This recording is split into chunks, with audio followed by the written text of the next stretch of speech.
được xây dựng rất là kiên cố nha mọi người. Tại vì lô cốt nè, cho nên là mọi người thấy nè, 50 luôn, đá xanh. Để mình bước qua gian bên này.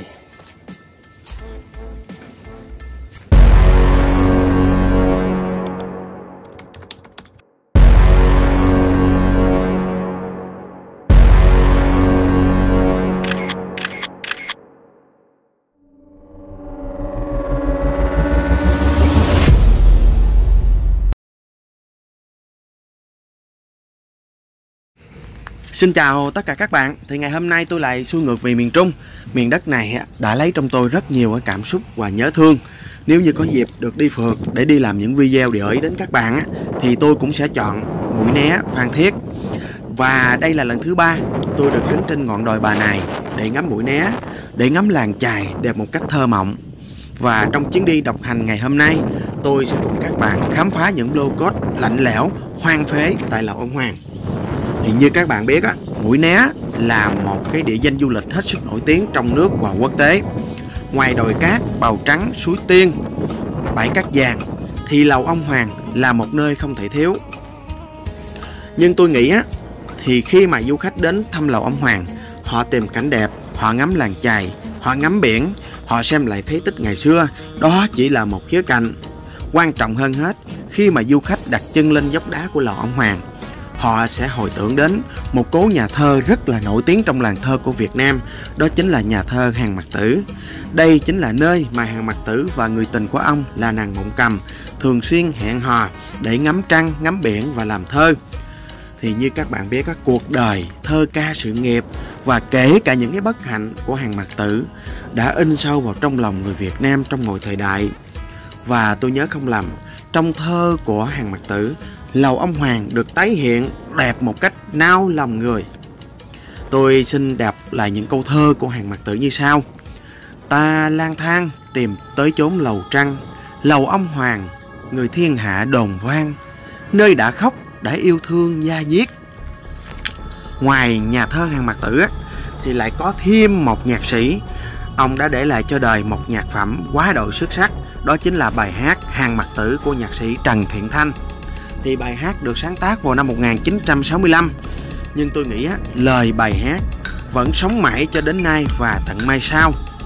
Quay trở lại câu chuyện về những cái lô cốt hoang phế tại khu vực Lầu Ông Hoàng, thì vào năm 1946 người Pháp đã cho xây dựng một đồn bốt ngay cạnh Lầu Ông Hoàng, cách Lầu Ông Hoàng 7 m về hướng Nam, bao gồm nhiều cái lô cốt liên hoàn với nhau và cả một cái tháp canh cao 12 m nhằm bảo vệ căn cứ cũng như là bảo vệ tuyến đường từ Mũi Né ra Hòn Rơm.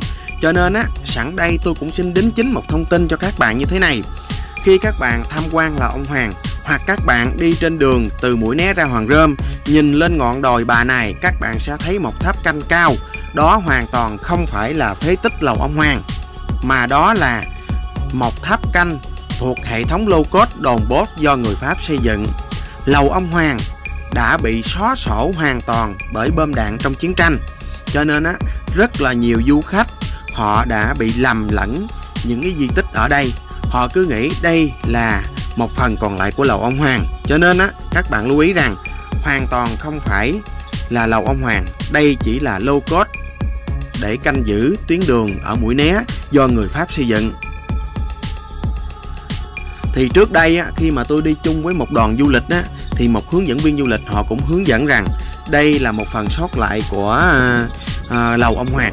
Thì lúc đó tôi cũng tin tưởng đây là một phần sót lại của Lầu Ông Hoàng. Tôi mới bước vào trong đó, tôi cũng ngắm cảnh và tôi mới hồi tưởng lại cái cảnh của ngày xưa và cái quy mô kiến trúc công trình ngày xưa. Nhưng thực chất khi mà tìm hiểu về những cái lịch sử của vùng đất Phan Thiết, Bình Thuận này thì chúng ta lại thấy rằng rất nhiều cái nhầm lẫn ở đây. Chúng ta cứ ngộ nhận cái tháp canh này là một phần còn lại của phế tích Lầu Ông Hoàng. Thực chất phế tích Lầu Ông Hoàng đã là bị xóa sổ rồi. Và bây giờ không phải chờ đợi lâu nữa, tôi sẽ cùng các bạn khám phá những cái lô cốt ở đây. Thì trên khu vực Lầu Ông Hoàng, ngoài tháp canh cao 12 m thì vẫn còn rất là nhiều lô cốt liên hoàn được xây dựng từ năm 1946. Đây là nơi mà rất là ít người lui tới. Vậy thì chúng ta sẽ cùng nhau khám phá những cái lô cốt này để xem là nó hoang phế đến mức độ nào. và nó có đem lại cho các bạn là một cái cảm giác sợ gì hay không ha. Thì bây giờ chúng ta cùng nhau đi. Rồi, mọi người theo chân mình xuống những cái tầng lô cốt ở dưới chân phế tích cái lộ ông Hoàng nha. Đây, bước vào căn hầm đầu tiên. Đây, được xây dựng rất là kiên cố nha mọi người. Tại vì lô cốt này cho nên là mọi người thấy nè, này 50 luôn, đá xanh.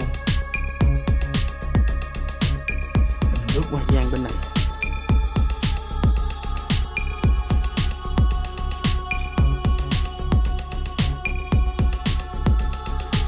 Đây, từ vị trí này mọi người ngắm biển nè.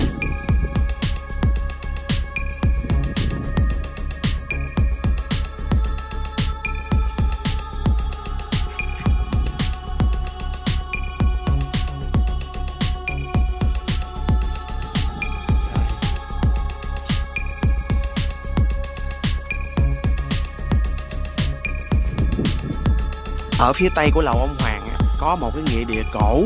Nơi đây là chôn những cái người đã mất của dân tộc Chăm, thì người ta gọi đây là mã tần hay là mã hời.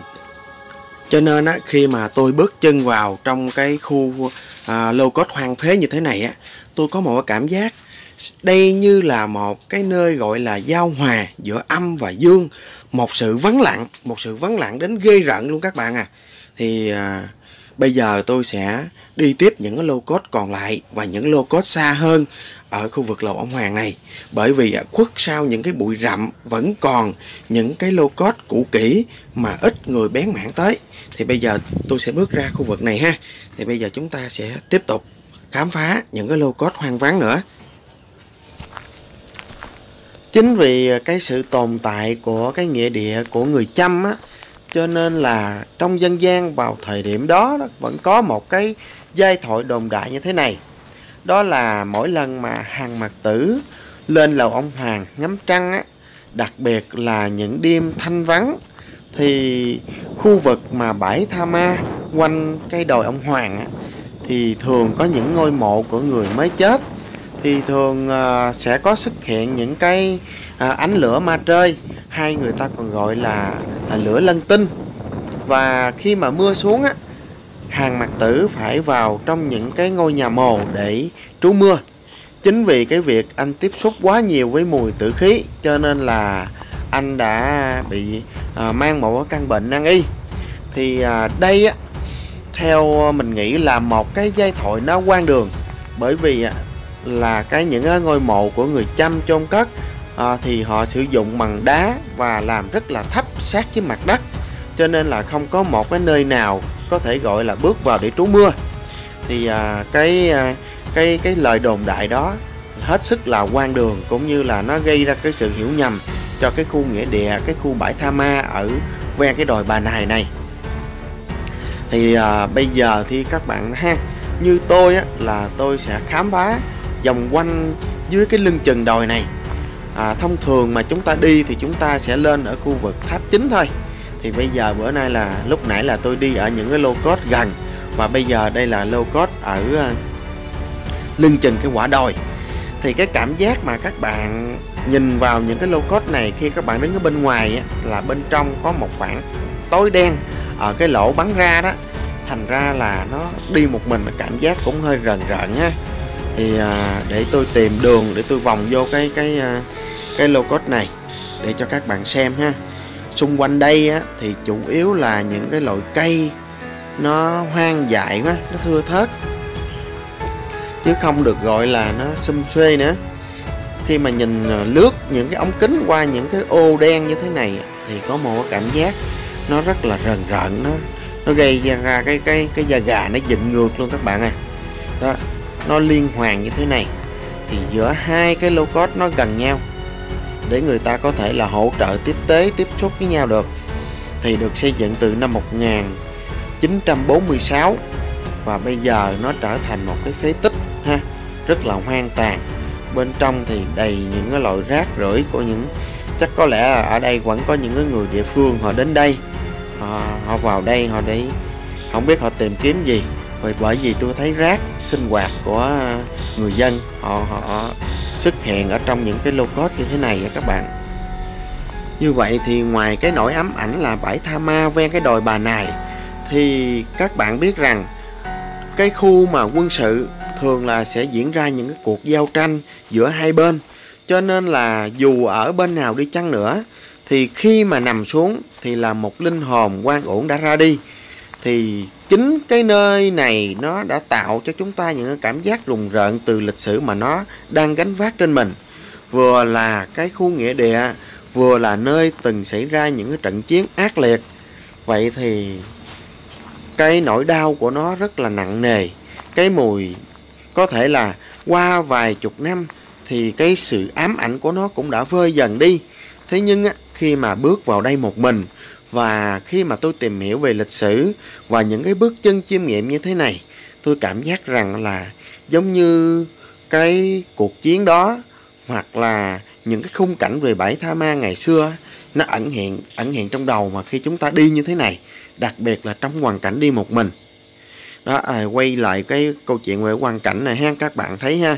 Đó, tôi nói rằng là có rất là nhiều cái dấu hiệu rác sinh hoạt của người dân, có son nồi này kia ha. Thì đây là một cái phế tích, nó tồn tại đó là hàng chục năm rồi, từ năm 1946 đến nay, thì một khoảng thời gian khá là dài, hơn cả một đời người. Đó, bây giờ tôi sẽ bước lên. Phía xa đó chính là cái tháp canh 12 m. Thì chúng ta thường đi Mũi Né, nếu như đứng ở tháp Pô-Sư-nư chúng ta có thể thấy được cái đỉnh tháp này, hoặc là đứng ở cái đường ven biển hướng từ Mũi Né ra Hòn Rơm thì có thể thấy được đỉnh tháp này. Thì lúc đó thông thường thì hướng dẫn viên khi đến cái đoạn này thường hướng dẫn chỉ đó đây là lầu ông Hoàng, cho nên ta cứ ngộ nhận rằng cái tháp này chính là một phần phế tích lầu ông Hoàng. Nhưng thực tế thì không phải như vậy ha. Thì tôi đã đi rảo hết những cái lô cốt gần xa của cái khu vực này. Một ngày nay thì đúng là một ngày có nhiều cái trải nghiệm vui buồn, lẫn lộn xen lẫn với những cái nỗi sợ, những cái rùng mình ha. Thì cũng rất là cảm ơn tất cả các bạn đã theo dõi chương trình này. Mùa này là mùa dịch rồi, cho nên là tôi sẽ không có điều kiện để đi những cái nơi xa hơn nữa. Nhưng mà nếu có điều kiện tôi sẽ cố gắng đi tìm những vùng đất mới để giới thiệu đến các bạn. Là hy vọng các bạn sẽ tiếp tục theo dõi, ủng hộ để giúp tôi hoàn thành cái chặng đường trong cái kênh của mình. Rồi xin cảm ơn tất cả các bạn và hẹn gặp lại các bạn ở video tiếp theo.